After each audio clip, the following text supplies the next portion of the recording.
Shalom, Apostle Hagan, back at you with this truth, giving all praises to Yahweh Ba'Shem Yahushai Ba'Shem Kakwadash.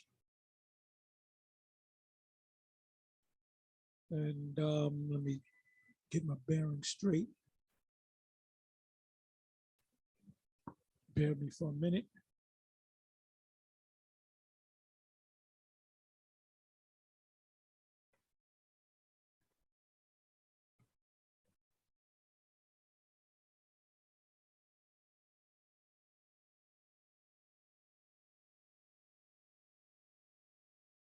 Bear with me for a minute.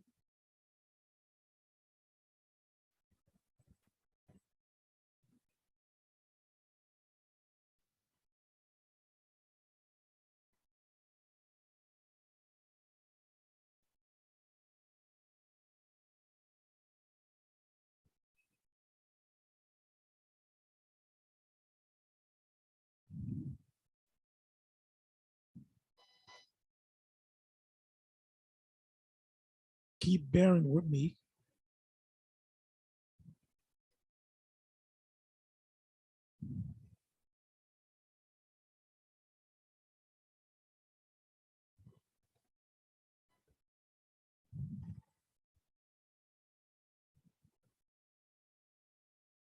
Oh boy.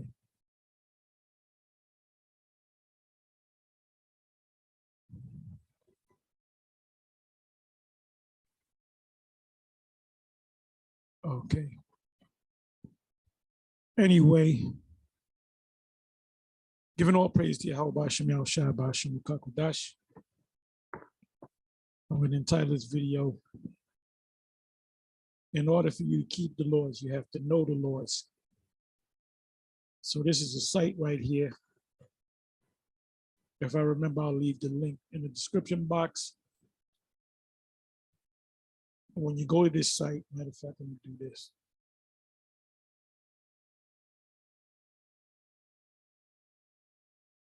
The 613 Archie Rand.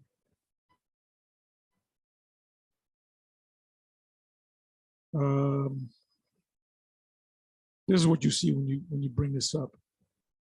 Duke Hall Gallery of Fine Arts, James Madison University. So University in America.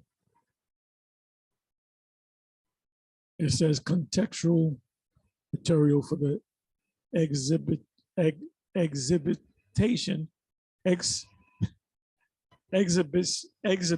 excuse me, the 613 by Archie Rand. I guess that's like a performance or something. Is that the 613 refers to the 613 Jewish commandments, mitzvot in Hebrew. And I believe they're trying to say mataza bath. Anyway, it says extracted from the Old Testament. This immense work by Archie Rand includes one painting for each one of the 613 or the 613 laws. So let's just, this will be an ongoing thing because there's over 600 laws. So I'm not going to do this in one sitting. Okay. First law, and it's not in any order. It's not in any order. It says to know there is a power, which is Exodus 20.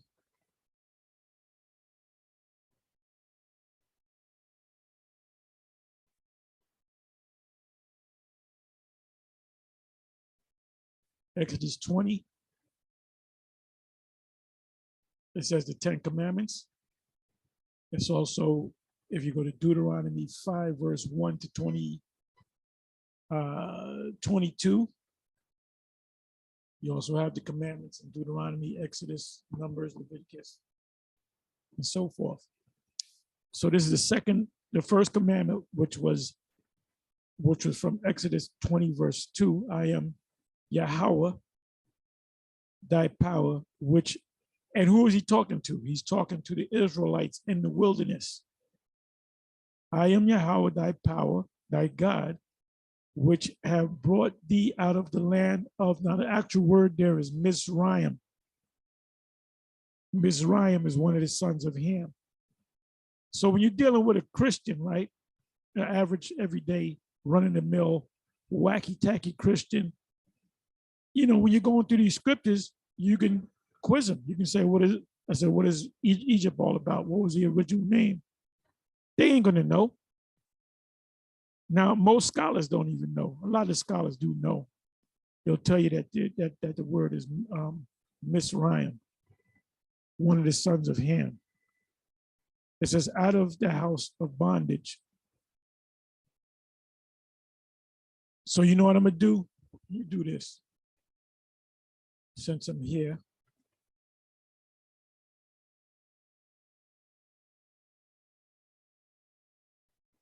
I don't know if I'm gonna read this whole thing, but let's start from verse 1. And the Most High spake all these words, saying, I am Yahweh, thy power, thy God, which have brought thee out of the land of Egypt, Mizraim, out of the house of bondage. Let me look up the word bondage.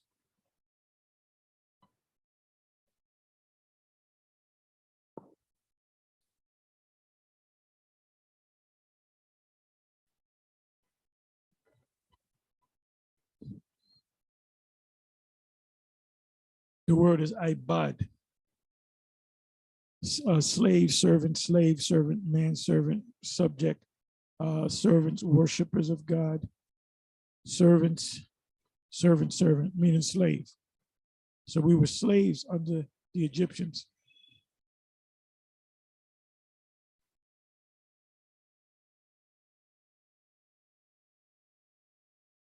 So we were born as a nation inside of slavery.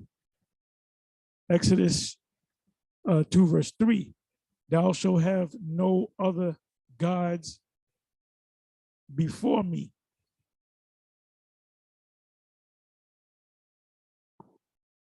And see, that's a problem with Jake, with the Kemetic and Caesar Borgia and Buddha. And the Most High is going to destroy, he's going to cause all of these people, whether they're in the Kemetic community, whether they're Baptist, Methodist, Jehovah's Witness, whatever they are, he's going to cause all of them to receive the charagma. And therefore, they're going to be destroyed. See, once you receive the charagma, this is one of the most important subjects out there to going on right now. That's why we always do videos on that particular subject. Once you take that charagma, you're doomed. And we will all be tested. I was reading history on the history's worst famines. And one of them was the Great Leap Forward. That was a deliberate execution. What is another word? Genocide. You know, it was Moabites. It was a leadership of the Communist Party that during a time period of, what was it, 50, it was, I believe, 58 to 63, if I'm not mistaken, where when you go into the history, it was under Mao, the leadership of Mao, the Chinese Communist Party. They pretty much said the farmers have to, you know, go into industry. And they didn't protest. And you know what he ultimately did? Killed a million of them. The estimates are anywhere from as upward, I believe 55 million or more. So he took out his own people. There was another famous famine I forget the actual name they called it, but it was led by Stalin of Russia, and he I believe it was 70 million, and one of the targets was the Ukrainians, the people of the Ukraine. That was a great famine there. They were just dropping dead. So there's going to be, as we can see, there's going to be a famine coming to this place. Now I see why it says in the Apocrypha in Second Ezra's, the 15th chapter, it speaks about them going up into the mountains and eating their, I believe the word is babies, eating their offsprings for want of bread and drinking their blood for want of thirst. So you have these preppers, right? Which they're going to go up into the mountains and they're going to prep, but they're going to run out of food because they're saying, well, we'll be up here for 3 months. Everything is straightened out. But this thing is going to go on beyond 3 months. They'll say, well, we'll be up here for 6 months. This thing is going to go on beyond 6 months. See, we don't know how it's going to play out, but basically they're going to run out of food, provisions, and they're going to come to a point where they're going to commit the heinous act of cannibalism. So before this place is destroyed, there's going to be some hard times. Now you see what's going on in Shanghai, China. The population, if you do the research, is at least 26 million people that they locked down. They can't even go out, to go to a supermarket. And what they do is they bring the food to you. And that's called a what is that? I was reading about it earlier in the last video I did. Kissinger was one of the key guys behind it in the early 70s. It's called, if you go to Google and you put in food as a weapon, you read about the policies that these US politicians made with other countries, stating to the leaders of those countries that we're going to hold food from you if you don't, institute a program to get rid of a certain percentage of your people, which is the fulfillment of the Georgia Guidestone. There's almost, if not, there's almost, according to them, 9 billion people on the planet. Look, you got over 1 billion in China. You got over 1 billion in India. Just in China and India alone, you got over 2 billion people. You got over 300 million people in the US. So they want to cut down humanity to no more than 500 million. So we're talking about 7 plus 8 billion people, 8 plus billion people if there's 9 billion. So their plan is to, do away. That's what do away with the masses of people, the majority of the people. Another precept that comes to mind is Isaiah 65, which talks about the Most High saying his servants shall eat. So, if there's any other time, this is the time to get serious about this word. The Most High have activated the prophets of the Lord, and we've been out there, me, myself, for well over 30 years. And you're supposed to be on fire with this thing. No cookouts, no hangouts, no playing frisbees with fringes on it. You're supposed to be constantly, pushing this truth, man. It said the laborers are few in Luke chapter 10, when you read the first couple of verses. You got a lot of Israelites out there that they turn this thing into an entertainment thing. And we ain't got no time to be debating nobody, no Kemetic people, no Christians. We have the truth. You just go ahead and do what the Most High said. Your job is to push this word out that it may reach the ears of the elect, and that the Most High initiates the mind and the spirit, the soul of the elect, because that's the only people that's going to be saved is the elect. And the scriptures speak about being on fire, not being lukewarm. Anyway, let's get back into it.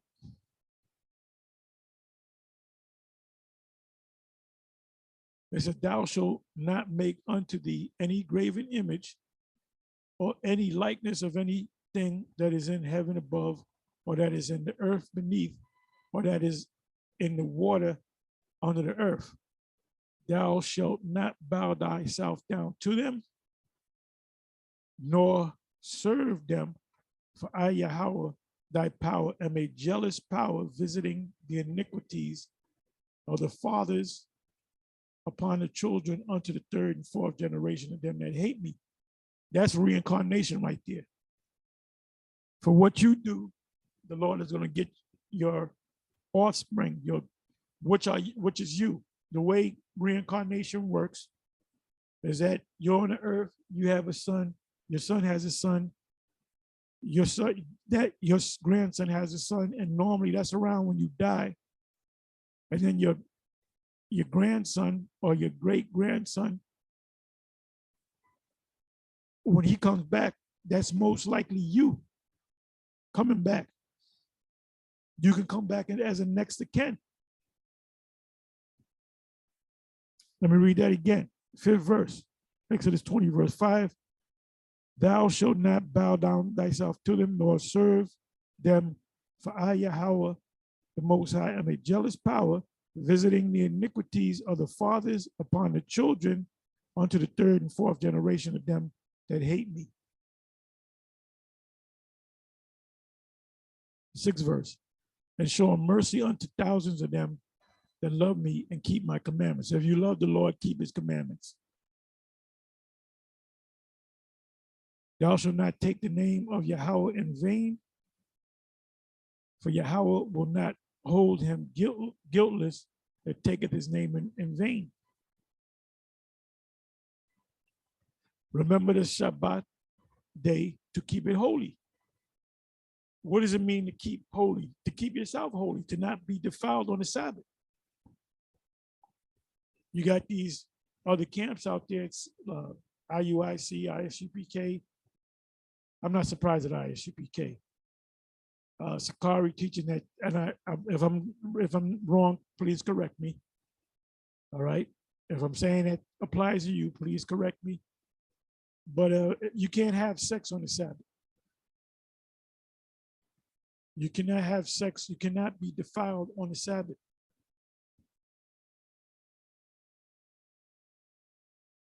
"6 days shalt thou labor and do all thy work. But the 7th day," which when you go to the new moon, everything starts from the new moon. Everything is based upon the new moon. The new moon, when do you start working? The night, the ending of the new moon, because there's a 24-hour period. So the next day that you start working is really the 2nd day of the month. So when does the next Sabbath come in? It comes in on the 8th day of the month. So there's a 4-week cycle. It says, but the 7th day is the Sabbath of Yahweh, thy power. In it thou shalt not do any work, thou nor thy sons, nor thy daughters, thy manservants, nor thy maidservants, nor thy cattle, nor thy stranger that is within thy gates.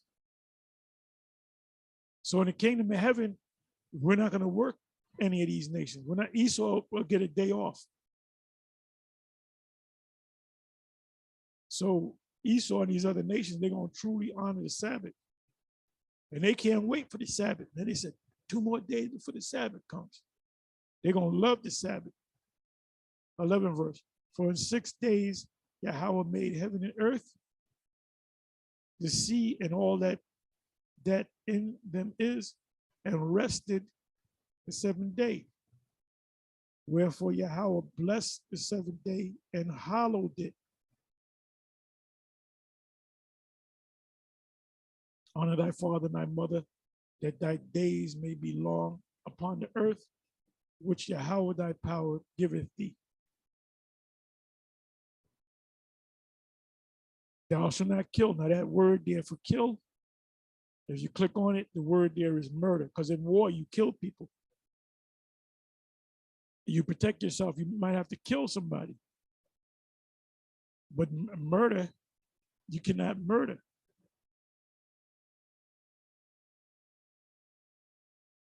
A man commits adultery with your wife, you can kill the man and the wife, the man and the woman, your wife and the man. That's not murder. That's justifiable death. Thou shalt not commit adultery. And this right here is a heinous crime unto death. The penalty for adultery is death.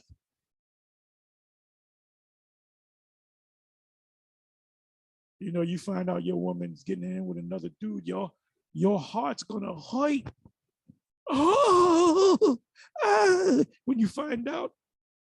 And if you're a man, if you're a real man, you're gonna look to kill both of them. But you can't do that in this society because Esau has his own set of laws.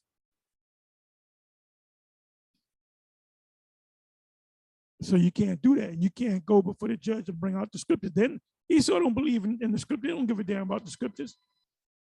The thought that what is it? It's in Psalms 10 and 4.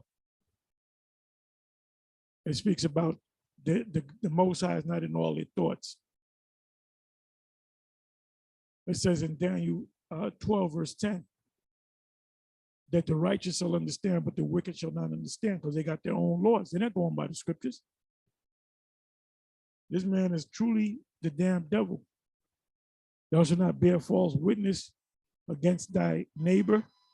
When you bear false witness against somebody, what are you doing? You're lying to them. The scripture said, thou shalt not lie.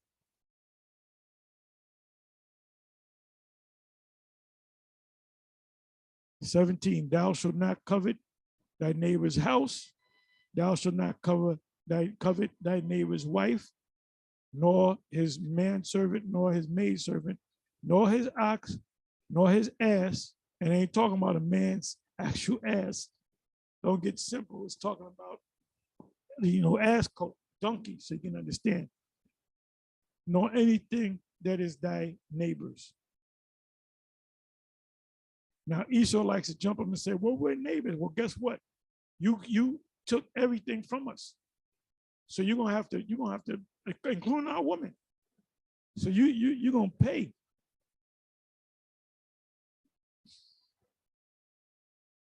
"18 verse. And all the people saw the thunder and the lightning and the noise of the trumpet and the mountain smoking. And when the people saw it, they removed and stood afar off. And they said unto Moses, speak thou with us, and we will hear, but let not this Most High speak with us, lest we die. Because they didn't want to hear from the Moses, they wanted to hear from the Most High. So the Lord said, okay, I'm gonna let them hear me. And they said, look, man, we'd rather listen to you, Moses. And that proves that we're the Israelites, hard-headed, man. Jake likes to learn things the hard way. Okay, so to know there is a power to have not other powers. So every one of you that worship Anubis and I'm gonna say Nut and Gleb, or whatever his name is, the Most High is going to kill every last one of you. If you are not 100% in this truth, knowing that you're an Israelite and being teachers, of this word, the men I'm talking about, the Most High could kill you. You can know that you're an Israelite, and it's between you and the Most High whether He save you or not. The scriptures, Peter said, give diligence to make your calling and election sure. You got Israelites out there that claim to be prophets, and you'll see them out there, then you won't see them for like 2 years. Then all of a sudden they'll pop out of nowhere, and they're out there teaching like they never left, like they was out there 2 days ago. Most High ain't dealing with people like you. To know that He is one, and that's the prayer. Matter of fact, let me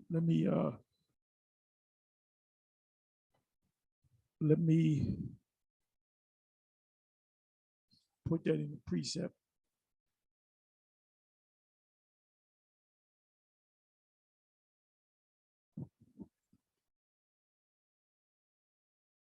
Hear, O Israel, Yahweh our power is one. Shemai Yasha'Allah, Yahweh, Allah Hayanawa, Akkad, Yahweh, Akkad, Akkad, Yahweh.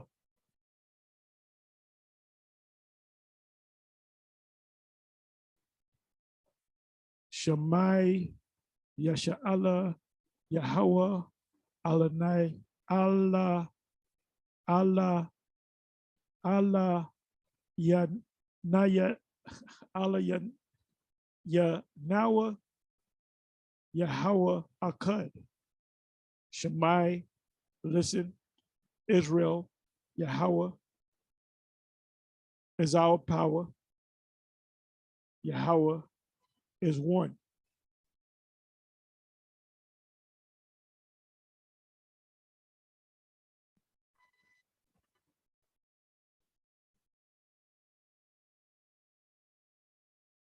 Okay, let me go to Numbers. I'm sorry, Numbers.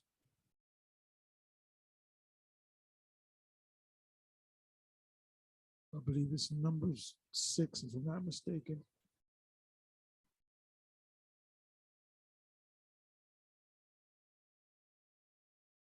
Okay, so it says here, when we do this prayer, the Lord Yahweh bless thee and keep thee. The Lord maketh his face shine upon thee and be gracious unto thee. Yahweh lift up his countenance upon thee and give thee peace. And they shall put my name, there goes the name, upon the sons of Israel, and I will bless them. Now, if you don't put the name, you're not going to get blessed. And his name is not Jesus. His name is not Christ. His name is not Ahaya Bashem Yeshaya.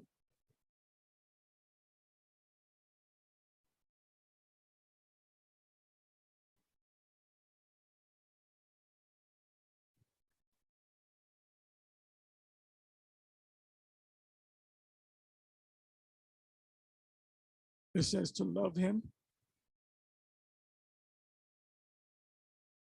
to fear him. We do this work because we fear the Most High.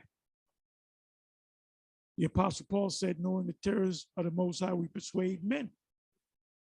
So you guys that are, wishy-washy, lukewarm about it, you don't really fear the Most High. And guess what? The Most High is going to get rid of you. They said he's going to spew you out of his mouth. It says to sanctify his name, to sanctify his name. Not to profane his name. A lot of you guys, you'll say, how about Shem Yahushai? And then you'll start teaching the scripture and you say, Christ said this, and Christ said that.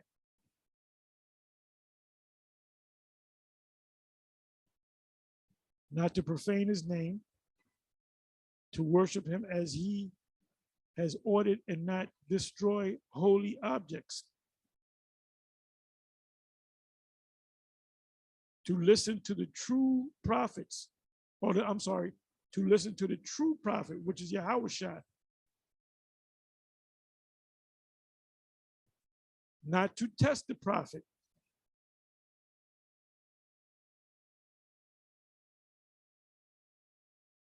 Let me look at that one.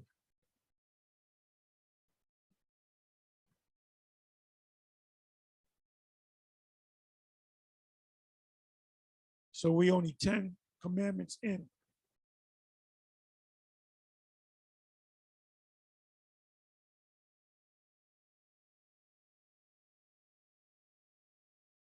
Ye shall not tempt Yahweh our power as ye tempted him in Massah.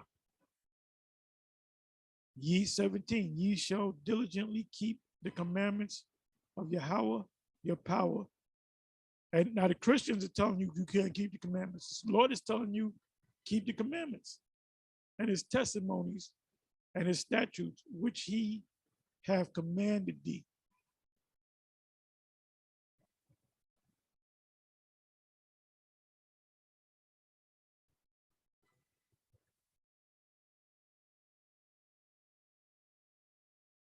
Okay, well, let's wind up at.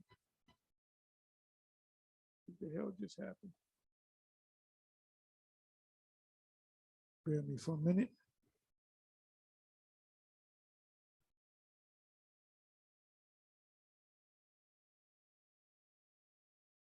Okay, I want someplace else. Let me come back. To emulate his ways, to be with those who only worship him. So now when you come into this truth and you have friends in the world, you got to cut them friends off. You got to cut your family off. The only family that you can have is your immediate family, your wife and your children. If your mother and your father is alive, you can, be in their circles, or they can be in your circles. All this is my cousin, this is my favorite uncle, all that shit is out. Unless you teach them that they're Israelites and they accept it. But other than that, you can't be, look, my family, I ain't seen my family in I don't know how long. It said to be with those who only worship him. Now let's pull that out. Let's pull that out. Deuteronomy 10, verse 20. Let's see what that says.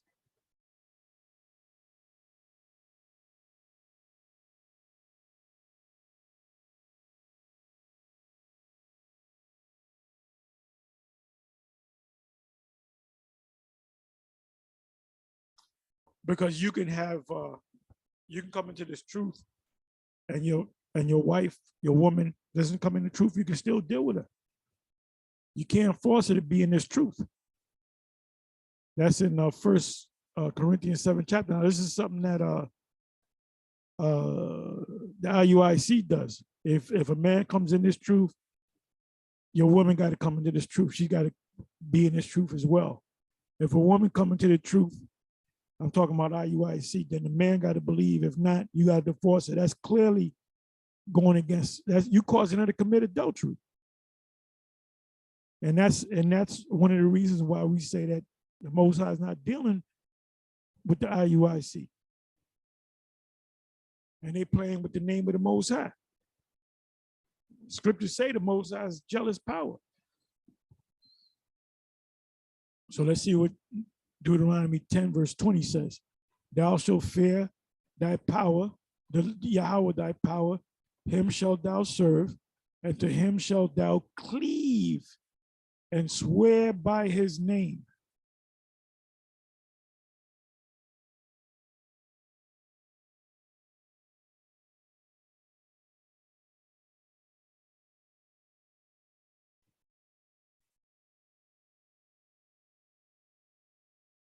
To love your neighbor as yourself. Now Esau will bring this out, well, we are neighbors. Well, you know what it says in you ain't our neighbors are Israelites. You put us in motherfucking slavery, man. This proves that you're not neighbors.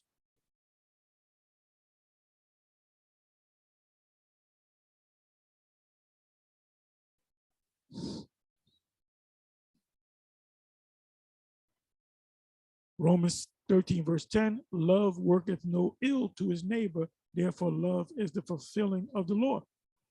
So what did you show us? You showed us nothing but ill. Look up the word ill. You didn't show us a ill, you showed us ill.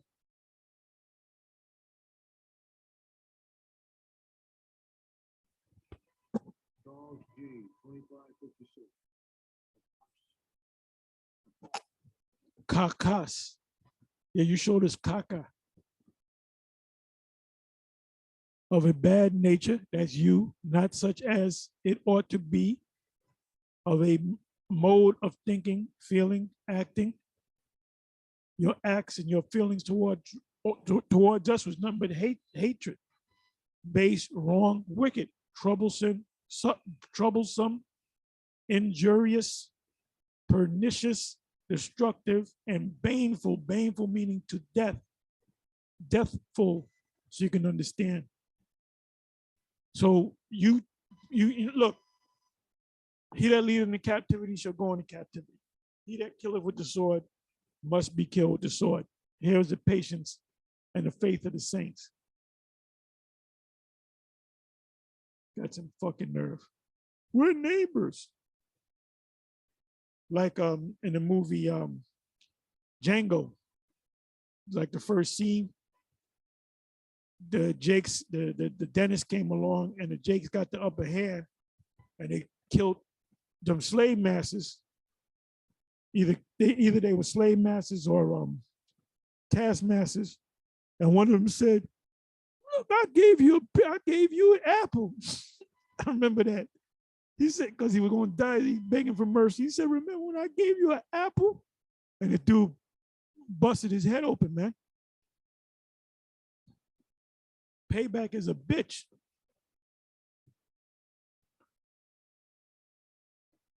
So don't bring us up this, love thy neighbor nonsense. You ain't our neighbors. It says a nation from far, a nation whose tongue thou shalt not understand. He shall put a yoke of iron upon thy neck until he have destroyed thee. How is that the act of a neighbor?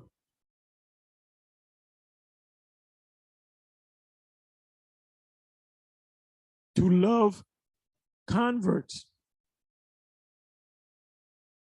not to hate your brother in your heart, to reprove your brother when necessary. If he goes off, you say, tell him you're going off, man. Not to embarrass others, not to oppress the weak, not to slander. Let me bring that out. Or we're not even 20 in.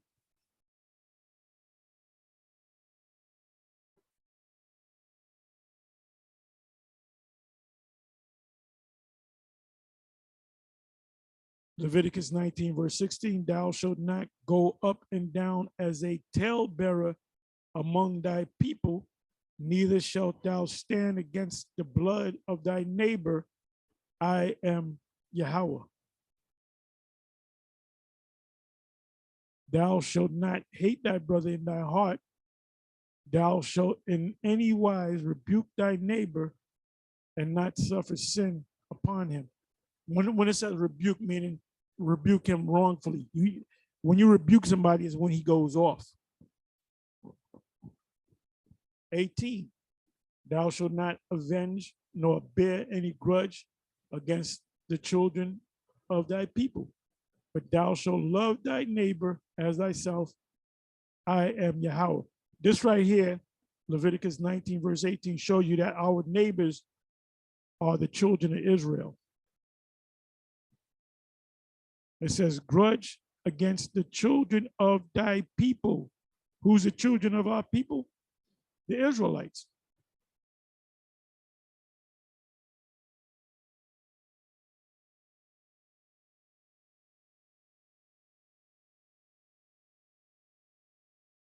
I'll read a couple of more. not to take vengeance, not to take revenge. Now, in the case of a man laying with your wife, you got the right to put both of them to death. But guess what? You can't do it now because we're not in our kingdom. You got to obey the laws of the land.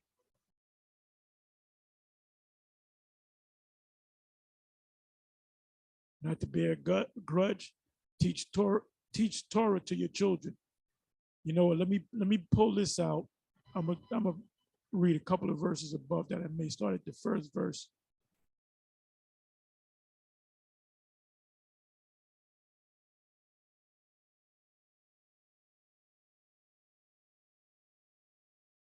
Let me start from the top. Now these are the commandments, the statutes, and the judgments which Yahweh your power commanded to teach you, that ye might do them in the land whither ye go to possess it. That thou mayest fear Yahweh the Most High, to keep all his statutes and his commandments, which I command thee, thou and thy son and thy son's sons. Because who gets the law? Really, the men. Then it goes to the women, because the man is over the women. And see, our women are completely out of order. That's why the Most High is going to do away with 99% of them. You can't fix them. All the days of thy life, and that thy days may be prolonged. Hear therefore, O Yasha Allah, and observe to do it. Now you got this guy vocab saying the law is done away with, you can't keep the law. And I'm reading these laws, and these laws, the scriptures say the laws are not grievous. None of these laws I went through, and what 21, 22 laws or the list, I didn't say, well, I don't know. I don't know if I can keep that one. Man, I can keep all those laws that I read. It said, hear therefore, O Israel, Yasha Allah, and observe to do it, that it may be well with thee, and that ye may increase mightily, as Yahweh, the Most High of thy fathers, have promised thee, in the land that floweth with milk and honey. Hear, O Israel, the Lord our power is one. Shema Yasha Allah, Yahweh, Allah Yahweh, Yahweh Akkad. And thou shalt love Yahweh thy power with all thine heart, and with all thy soul, and with all thy might.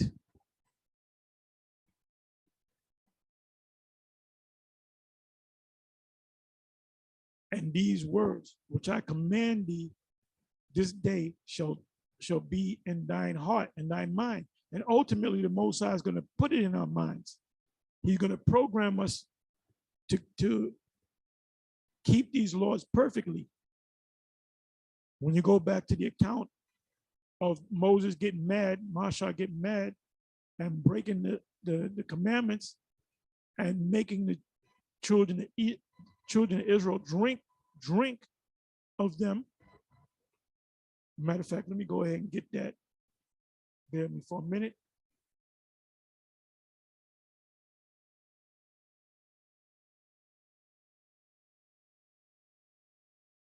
Oh, by the way, I put in plasma cloud missile, right?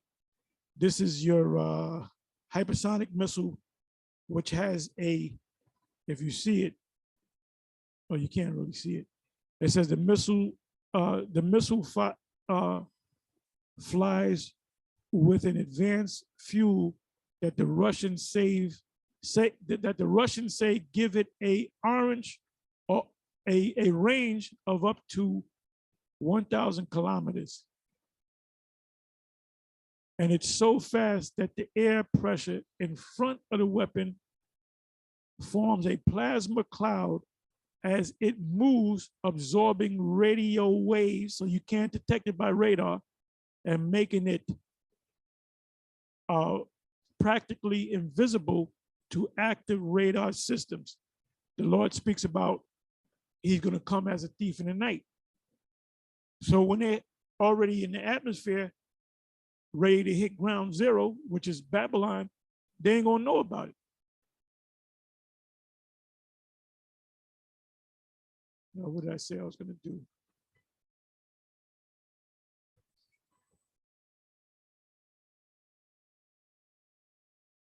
Moses made them drink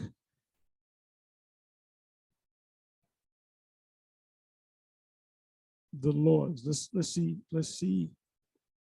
if it comes up. Let's see what comes up. Okay, got it. Exodus 32, verse 20.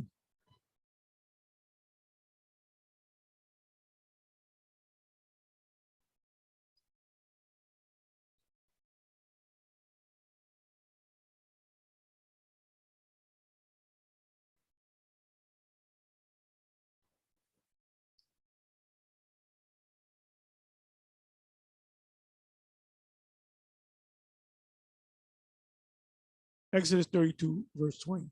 And he took the calf which they had made and burnt it in the fire and ground it to powder and stirred it upon the water and made the children of Israel drink it.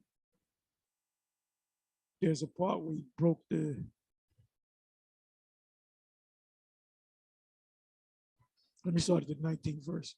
And it came to pass as soon as he came nigh unto the camp, that he saw the calf and the dancing, and Moses' anger waxed hot, and he cast the tablets out of his hands and break them beneath the mount. And he so they drunk of the broken calf and the broken up tablets, and they drunk them. So the Most High is going to make us drink the tablets again, but he's going to program it in our mind to keep it. Jeremiah 31 and 31. The Apostle Paul repeats that statement that Jeremiah made in Hebrews 8 and 6. So we're going to be made perfect.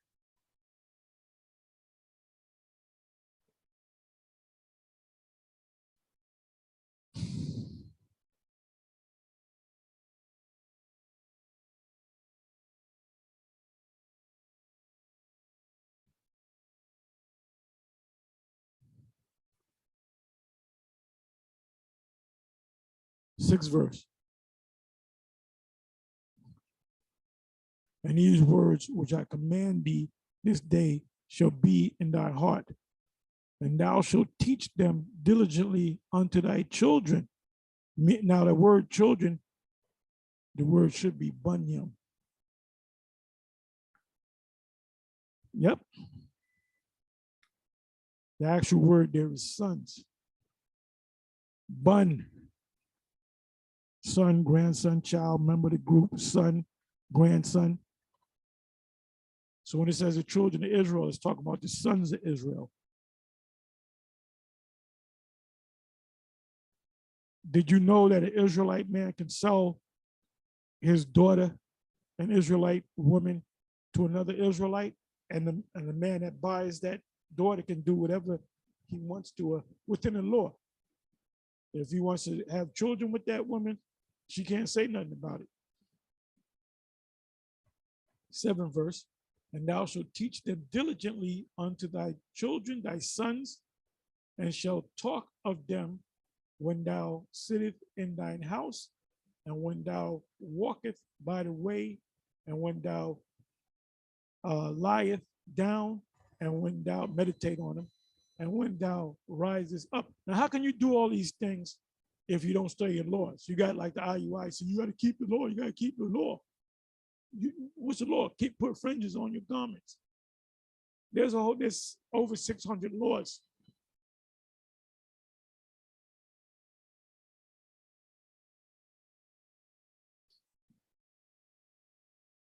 So anyway, let's come back over here. So we hit 22 laws. This is gonna be a long, Most High willing, I'll remember to start at the 23rd law, not necessarily in order. Anyway, with that, I'm gonna say shalom.